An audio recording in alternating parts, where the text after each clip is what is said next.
Hello दोस्तों, कैसे हो आप सभी लोग। आशा करता हूँ कि ठीक रहेंगे। आज हम बात करेंगे इमरजेंसी फंड के बारे में कि इमरजेंसी फंड क्या होता है, क्यों ज़रूरी होता है इमरजेंसी फंड, और हम उस इमरजेंसी फंड को कैसे क्रिएट कर सकते हैं। ये सारी चीज़ें आज हम इस वीडियो में देखेंगे। तो चलिए शुरू करते हैं। इमरजेंसी फंड के नाम में ही इमरजेंसी है, यानी कि ये आपको ऐसे वक्त पे हेल्प करेगा जब आपको सबसे ज़्यादा पैसों की ज़रूरत होगी। इसके कुछ एग्जांपल्स लेते हैं। आपका एक्सीडेंट हो गया, या फिर आपको कोई ऐसी बीमारी हो गई जिस बीमारी में बहुत ज़्यादा इलाज में पैसा खर्च होने वाला है और इतना बड़ा खर्चा आप नहीं उठा सकते, या फिर सडनली रिसेशन के वजह से आपका जॉब छूट गया। तो ऐसे वक्त पे ये इमरजेंसी फंड आपको हेल्प करता है। अगर आपके पास इंश्योरेंस है तो आपका इंश्योरेंस भी एज ए इमरजेंसी फंड यहाँ पे एक्ट करता है, और इंश्योरेंस रहना या मेडिक्लेम पॉलिसी रहना सबके लिए बहुत ज़्यादा ज़रूरी है। अभी हम जानते हैं कि इमरजेंसी फंड कितना बड़ा होना चाहिए।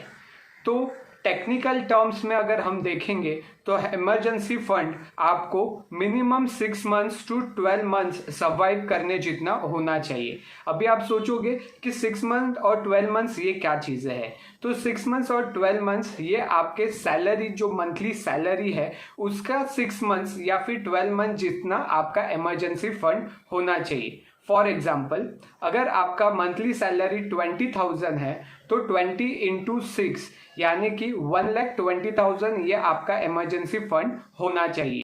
टेक्निकली सेफर साइड में अगर ये 12 महीनों के लिए रहेगा तो और भी अच्छी बात है, यानी कि आपके पास 2,40,000 जैसा इमरजेंसी फंड होना चाहिए। तो आज के इस वीडियो में हम डिस्कस करेंगे कि इस इमरजेंसी फंड का रिक्वायरमेंट हम फुलफिल किस तरीके से करेंगे। यहाँ पे मैं आपके साथ कुछ ऐसी चीज़ें शेयर करूंगा जिसके हेल्प से आप आपका खुद का इमरजेंसी फंड क्रिएट कर सकते हैं। सबसे पहली चीज़, आपको आपके सारे इन्वेस्टमेंट्स पॉज करने हैं। आप सही सुन रहे हो। अगर आपको आपका इमरजेंसी फंड क्रिएट करना है तो उसके पहले आपको आपके सारे इन्वेस्टमेंट्स जो है वो पॉज करने पड़ेंगे। दूसरी चीज़, हमें हमारे सारे एक्सपेंसेस जो है वो पॉज करने पड़ेंगे। फिर वो एक्सपेंसेस जो आपके नीड्स है वो तो आप करोगे ही, उसमें कोई डाउट नहीं है, बट जो आपके वांट्स है, लाइक आपको बाहर खाना खाना पसंद है, पार्टीज करना पसंद है, आपको बाहर घूमने जाना पसंद है, मूवी देखना पसंद है, ये सारी जो एक्स्ट्रा एक्टिविटीज़ है जो ज़रूरी नहीं है हम हमारे सिर्फ एंटरटेनमेंट के लिए ये एक्टिविटीज़ करते हैं, वो सारी एक्टिविटीज़ जो है वहाँ पे होने वाले जो सारे एक्सपेंसेस है वो आपको कंप्लीटली पॉज करने पड़ेंगे। और तीसरी चीज़, आपको कहीं से भी मिलने वाला लमसम अमाउंट आपको इमरजेंसी फंड में डालना पड़े। हो सकता है कि मॉम डैड ने आपके लिए रखा हुआ कुछ पैसा आपको दे दिया, या फिर हमें ऑफिस से बोनस मिल गया। तो ये ऐसा कोई भी फंड जो लमसम आपके पास आ रहा है, आपने किसी दोस्त को कुछ पैसे उधार दिए थे, वो आप भूल चुके थे, बैड डेब्ट्स में आपने डाल दिया था, बट अचानक वो दोस्त आ गया और आपको बोला कि भाई ये लो, आपने मुझे पैसे दिए थे मेरे इमरजेंसी के टाइम पे, तो ये मैं आपको रिटर्न दे रहा हूँ। तो ऐसा कोई भी फंड जो आपके पास लमसम में आ रहा है वो फंड आपको आपके बैंक अकाउंट में ना रखते हुए डायरेक्टली आपके इमरजेंसी फंड में डाल देना है। अभी यहाँ पे हमने देख तो लिया कि इमरजेंसी फंड क्या होता है, इमरजेंसी फंड क्यों ज़रूरी है, और इमरजेंसी फंड हम किस तरीके से क्रिएट कर सकते हैं। बट यहाँ पे सबसे बड़ा क्वेश्चन ये रेज होता है कि इमरजेंसी फंड हम रखें कहाँ पे, क्योंकि बैंक अकाउंट में रखते हैं तो वो पैसा खर्चा हो जाता है, स्टॉक में इन्वेस्ट करेंगे तो इमरजेंसी के टाइम पे मिले या नहीं मिले वो पता नहीं है, कहीं और पे रखेंगे तो इन्फ्लेशन के मारे उसका वैल्यू कम हो जाएगा। तो यहाँ पे हमें क्या करना है, स्ट्रिक्टली हमें एक रूल फॉलो करना है। इमरजेंसी फंड के लिए हमें एक अलग बैंक अकाउंट ओपन करना है, और उस बैंक अकाउंट में आप जो है 10, 20 एंड 70 ये फॉर्मुलेशन में पैसा रखोगे।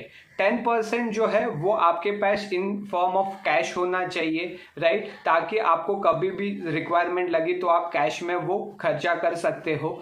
और 20% फंड जो है वो आपके बैंक अकाउंट में रहना चाहिए, ताकि आप डेबिट कार्ड से उसे कभी भी यूज़ कर सकते हो।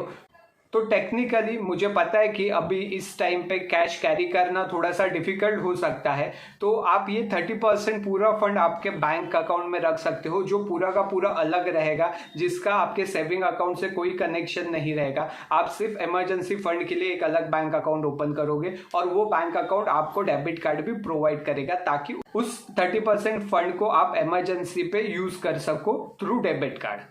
अभी आते हैं कि बचा हुआ 70% जो फंड है वो हमें कहाँ पे पार्क करना है। तो बचा हुआ 70% फंड आपको लिक्विड म्यूचुअल फंड में इन्वेस्ट करना है। लिक्विड म्यूचुअल फंड एक ऐसे म्यूचुअल फंड होते हैं जहाँ पे आपको एफडी के रेट से ज़्यादा रिटर्न्स मिलते हैं, बट इन्फ्लेशन को ये बीट करते हैं। और यहाँ पे अगर आपको रिक्वायरमेंट रहेगी तो आप जैसे ही विड्रॉवल डालते हो विद इन 24 आवर्स आपको ये विड्रॉवल मिल जाता है। और इसका सबसे बेस्ट पार्ट ये है कि यहाँ पे किसी भी प्रकार का एग्जिट लोड नहीं रहता, यानी कि विड्रॉ करते समय हमें कोई भी एक्स्ट्रा चार्जेस नहीं देने पड़ते। अगर आप कंपेयर करोगे अदर म्यूचुअल फंड से तो हर म्यूचुअल फंड में आपको एग्जिट लोड पे करना पड़ेगा, बट लिक्विड म्यूचुअल फंड्स एक ऐसे म्यूचुअल फंड का सेगमेंट है जहां पे जीरो एग्जिट लोड रहता है। तो आपको आपका 70% फंड जो है वो लिक्विड म्यूचुअल फंड में डालना है, ताकि आप इमरजेंसी सिचुएशन में उसे विड्रॉ करो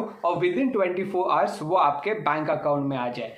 अभी आप बोलोगे कि सर ठीक है 24 आवर्स में तो आ जाएगा, बट मुझे इमरजेंसी में अभी के अभी ज़रूरत है वो 70% फंड की, तो क्या करें? तो यहाँ पे और एक ऑप्शन आप रख सकते हो, दैट इज क्रेडिट कार्ड। आप क्रेडिट कार्ड से अभी इमरजेंसी सिचुएशन में वहाँ पे पेमेंट कीजिए, सेम टाइम पे आप लिक्विड म्यूचुअल फंड का विड्रॉल रिक्वेस्ट डालिए, विद इन 24 आवर्स वो पैसा आपके अकाउंट में आ जाएगा और आप नेक्स्ट बिल साइकिल में पूरा का पूरा जो खर्चा है उसे पे कर सकते हो। इस तरीके से आपको आपका इमरजेंसी फंड बनाना है। और मैं चाहूंगा कि हमारे इस चैनल पे हम नॉलेज प्रोवाइड कर रहे हैं कि आप वेल्थ कैसे क्रिएट कर सकते हैं। तो एक अच्छा वेल्थ क्रिएट करने के लिए आपके पास सबसे पहले खुद के लिए एक इमरजेंसी फंड रहना जरूरी है। तो इन्वेस्टमेंट की कोई भी शुरुआत करने से पहले हमें हमारे लिए एक इमरजेंसी फंड क्रिएट करना बहुत ज़रूरी है, क्योंकि अगर आपके पास इमरजेंसी फंड नहीं है तो आप पूरी तरीके से सिक्योर नहीं है। इसलिए ये हमारा फर्स्ट स्टेप होना चाहिए कि हम हमारे लिए एक इमरजेंसी फंड पहले क्रिएट करें और उसके बाद ही आप इन्वेस्टमेंट की शुरुआत कर सकते हो और वहाँ से आप खुद का एक अच्छा वेल्थ क्रिएशन कर सकते हो। अगर आपको ये इन्फॉर्मेशन अच्छी लगी रहेगी तो आपके दोस्तों और फैमिली फ्रेंड्स के साथ इस वीडियो को शेयर कीजिए। ऐसे ही इंफॉर्मेटिव वीडियो के लिए हमारे चैनल को सब्सक्राइब कीजिए और आपके अगर कोई क्वेश्चंस रहेंगे तो वो आप मुझे कमेंट बॉक्स में पूछ सकते हो। मैं कोशिश करूंगा कि आने वाले वीडियो में आपके वो क्वेरीज को सॉल्व करने का। स्टॉक मार्केट या फाइनेंशियल मार्केट या फॉरेक्स मार्केट रिलेटेड आपको कोई भी कोर्स करना रहेगा तो आप हमारा एप्लीकेशन डाउनलोड कर सकते हो, जिसका लिंक मैंने डिस्क्रिप्शन में दे दिया है, जो आपको हेल्प करेगा फाइनेंशियल मार्केट में से मैक्सिमम अर्निंग करने के लिए। तो आज ही स्टार्ट कीजिए अपना इमरजेंसी फंड बिल्ड करना। Avinash Jadhav signing off.